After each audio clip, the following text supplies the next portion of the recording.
One woman is dead after an out-of-control SUV slammed into a bus stop. It happened last night at 45th and Lyndale Avenues north of Minneapolis. Police questioned the two people in the SUV.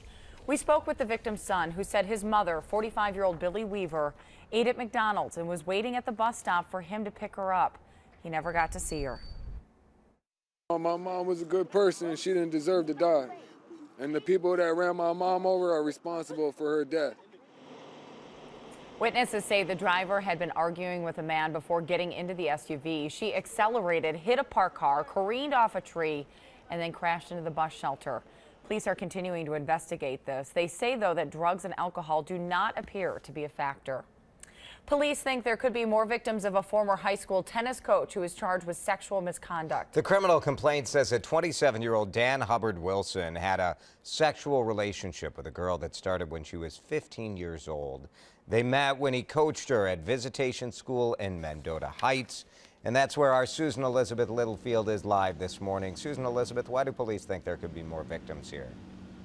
Well, police say that the victim in the case that we know about, said that there could be 3 other young girls that Hubbard Wilson was involved with. So police are saying if you know anything, any other possible victims, call into St. Paul Police. Now, in the case that he has been charged with, police say that the sexual assault there, the relationship rather, started in 2013. That's when the girl was 15 years old. Police say that the relationship escalated after her 16th birthday and continued until her dad confronted her about it.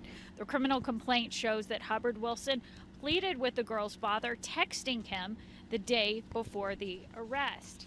Now, the text said in part, "I feel in love with her so tremendously, and I never should have at this time. But please, my whole life would be destroyed.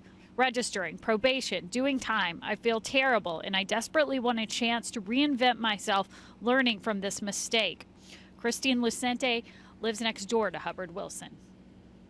Not happy about it at all. I don't like people that take advantage of vulnerable human beings. And if a female is underage, that makes her vulnerable. Now, police say that when they arrested Hubbard Wilson, he said that he was, quote, in love with the girl. Oh, Susan Elizabeth, is the victim's family sharing any of their thoughts on all of this? They must just be outraged. Well, I do have a statement from the family's attorney. The attorney for the victim says they are shocked, dismayed, and doing their best to work through this difficult time. All right. Thanks, Susan Elizabeth. Minneapolis police are investigating the deaths of a man and a woman. Their bodies were found inside a home yesterday afternoon in the 5200 block of James Avenue North. Police have not released any information about who they were or how they died. They say they are not looking for any suspects at this time. A takedown in North Minneapolis has a major heroin ring out of business. Federal and local agents arrested 8 people who they say were part of a drug network based out of Chicago called The Crew. Police say the group sold an average of 5,000 hits a month on the streets of Minneapolis over the past 2 years. Drug users would place a call, then meet a dealer at one of 5 main street corners in North Minneapolis. Authorities say many of the young customers came from surrounding suburbs. A Delaware mother is in custody after her 4-year-old daughter brought heroin to her daycare, then passed it out thinking it was candy. The daycare called police Monday after multiple children had small bags filled with a white powdery substance, later confirmed as heroin. Police say the little girl brought the heroin in a backpack her mother gave her the night before after a family pet destroyed hers. She thought it was candy and passed the bags out to her friends at daycare. The children who touched the unopened bags were transported to local hospitals and released after being examined. 30-year-old Ashley Tull is charged with maintaining a drug property and 3 counts of endangering a child. The backpack, by the way, contained 249 bags of heroin. The 5th American infected with Ebola is back in the United States. A specially equipped private plane landed in Nebraska yesterday, carrying a cameraman who's working for NBC. The 33-year-old contracted the virus in West Africa. Health workers in hazmat suits took him to the nation's largest medical isolation unit in Omaha. Meantime, in Dallas, doctors have been giving Ebola patient Thomas Eric Duncan an experimental drug. He is in critical condition. Here in Minnesota, the widow of the first American to die of Ebola is collecting supplies for Ebola victims.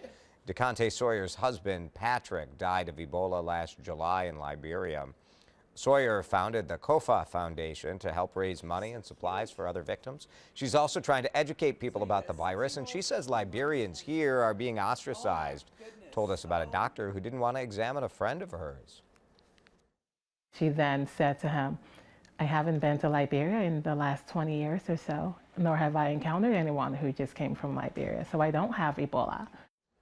If you're interested in learning more about DeConte Sawyer's foundation, just go to WCCO.com/links. A 4-year-old in New Jersey is the first confirmed death of enterovirus D68 in the United States. Eli Waller died back on September 25th, but the cause of death was just released. The child stayed at home from school with pink eye, went to sleep that night, but never woke up.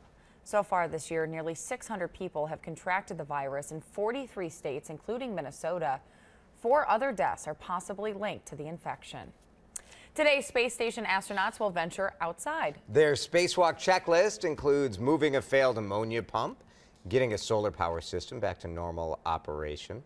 This spacewalk and one next week are a prelude to some big changes up there. Over the next year, astronauts are going to go outside about 10 more times to prepare that station for dockings by Boeing and SpaceX commercial ships. When the work is complete, the U.S. will no longer have to rely on Russian rockets to ferry our astronauts to and from the station. As you know, it's been 3 years since that final space shuttle flight. And this is the live stream from NASA this morning.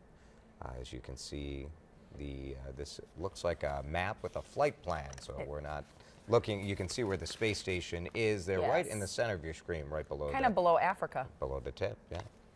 You know, that can be a tricky venture outside the space station, so it's always interesting to watch, and they usually have plenty of cameras to show what's happening up there. Right, it is pretty cool to watch.